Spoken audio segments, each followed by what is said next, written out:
কাছে আমরা অনুরোধ রাখছি সহযোগিতার হাত বাড়িয়ে উপস্থিত হন এবং সেখানে তিনি তার প্রার্থনা করেন। তিনি প্রথমে তখন শ্রীরামকৃষ্ণদেব বলছেন, দেখেছি কি রে, আমি যেমন তোর সঙ্গে দাঁড়িয়ে কথা বলছি তেমনি আমি ভগবানের সঙ্গে কথা বলি, ইচ্ছে করলে তোকেও দেখিয়ে দিতে পারি। এই বলে তার হাতটা বিবেকানন্দজির মাথায় রেখেছিলেন এবং বিবেকানন্দজি তখন সমাধিস্থ হয়ে গিয়েছিলেন। তখনই বিবেকানন্দ ভাবলেন যে ইনি কোনো সামান্য মহাপুরুষ নন, ইনি সাক্ষাৎ দেবতা।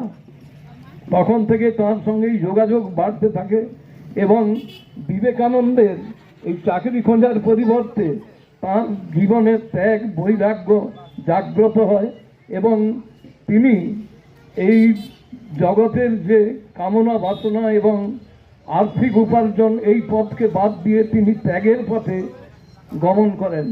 1983 সালে তিনি খেতড়ির রাজা অজিত সিংয়ের আনুকূল্যে এবং দাক্ষিণাত্যের কয়েকজন হিতাকাঙ্ক্ষীর উদ্যোগে তিনি আমেরিকা রওনা হন এবং এই 1983 সালের 11ই সেপ্টেম্বর শিকাগো শহরে সেখানে তিনি বিশ্ব ধর্ম মহাসম্মেলনে এক বক্তব্য রাখেন।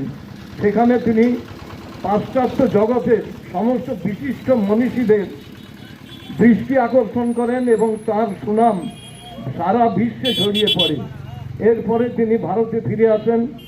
কন্যাকুমারীতে তিনি একটা সমুদ্রের ভিতরে একটা পাহাড় রয়েছে যাকে বিবেকানন্দ রক বলা হয়।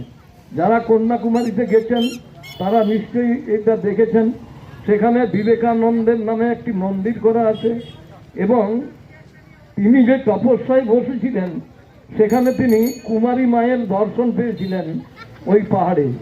সেখানে কুমারী মা তাকে যে দর্শন দিয়েছিলেন তার পদচিহ্ন এখনো সংরক্ষিত করে রাখা আছে রামকৃষ্ণ মিশনের মাধ্যমে।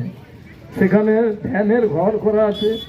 যারা ধ্যান করতে ইচ্ছুক সবসময় ওঙ্কার ধ্বনিত হচ্ছে, যারা ধ্যান করতে ইচ্ছুক তিনি সেখানে বসে ধ্যান করতে পারেন। পরাধীন ভারতের সমস্ত তাকে খুব ব্যথিত করে তোলে এবং তিনি এর বিরুদ্ধে সংগ্রামে নামেন এবং এই নিরক্ষরতা, অস্পৃশ্যতা, দারিদ্রতা এর দূরীকরণে তিনি সারা জীবন প্রচেষ্টা করে গেছেন। তিনি বহু বই লিখেছেন, আমাদের যেগুলো উপকারে আসে সেই বইয়ের কয়েকটি নাম আমি উল্লেখ করছি। তার মধ্যে রাজযোগ, ভক্তিযোগ, জ্ঞানযোগ ইত্যাদি উল্লেখযোগ্য।